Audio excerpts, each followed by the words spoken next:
How does a company worth $70 billion collapse almost overnight? Not over years, not gradually, but in a flash, taking down employees, investors, executives, and one of the biggest accounting firms in the world. This isn't just the story of corporate failure. It's the tale of unchecked ambition, smoke and mirrors accounting, and the most infamous corporate fraud in history.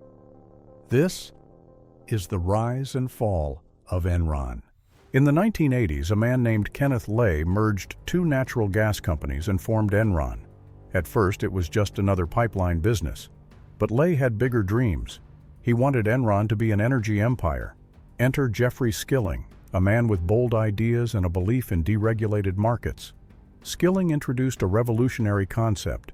Enron would no longer just deliver energy, it would trade it, like stocks. Enron created an online platform where energy contracts were bought and sold.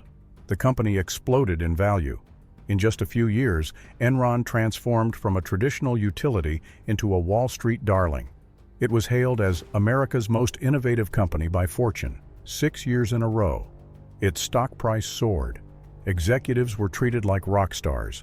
And investors? They couldn't get enough. But behind the glowing headlines was something far more sinister.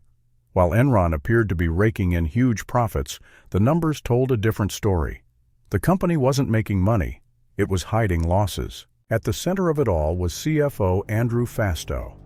To make Enron look more profitable than it really was, Fastow created hundreds of shell companies called special purpose entities, or SPEs.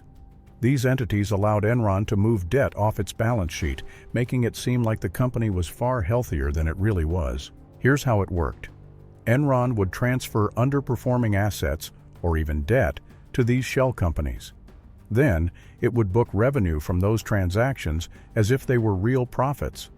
In reality, Enron was selling things to itself and calling it income. Even worse, these shell companies were often run by Enron executives, including Fastow himself, creating massive conflicts of interest. The company's financial statements became so complex, even experienced analysts couldn't understand what was real and what wasn't. But as long as the stock price kept rising, no one asked too many questions. Jeffrey Skilling also implemented a controversial accounting method called mark-to-market. This allowed Enron to record the projected future profits of a deal the moment it was signed, even if the revenue might never materialize. It turned speculation into earnings. On paper, Enron looked unstoppable. In reality, it was a ticking time bomb. By late 2001, cracks in the facade began to show. Whistleblower Sharon Watkins, an Enron vice president, warned senior leadership that the company was on the verge of collapse. Meanwhile, journalists and analysts started asking hard questions. The Securities and Exchange Commission launched an investigation. Enron's stock plummeted. Within weeks, it dropped from over $90 per share to less than $1. Investors lost billions. Employees, many of whom had their retirement savings in Enron stock, were left with nothing. In December 2001, Enron filed for bankruptcy, the largest corporate bankruptcy in U.S. history at that time. Thousands of workers lost their jobs, pension funds evaporated, and the ripple effects shook Wall Street to its core. Andrew Fastow pled guilty to fraud and served 5 years in prison. Jeffrey Skilling was convicted on multiple counts and sentenced to 24 years, later reduced to 14.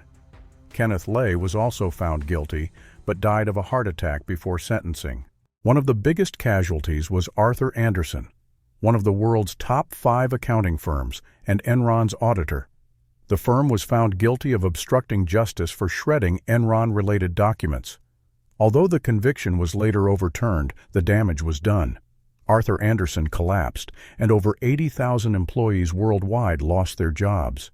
In response, Congress passed the Sarbanes-Oxley Act in 2002, a sweeping reform designed to improve corporate accountability. It required stricter financial disclosures, harsher penalties for fraud, and more protection for whistleblowers. It was meant to ensure that another Enron could never happen again. How could something so massive go unnoticed for so long? How did regulators, investors, and even employees miss the signs?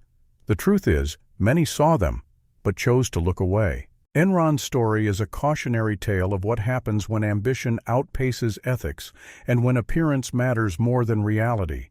It's a reminder that the brightest stars can cast the darkest shadows, and that behind every financial empire, there must be truth. If you found this story compelling, don't forget to like, subscribe, and hit the bell icon, because we have many more stories from the world of law and justice told like never before. This is Voice of the Law, where truth echoes louder than lies. Until next time, stay informed and stay curious.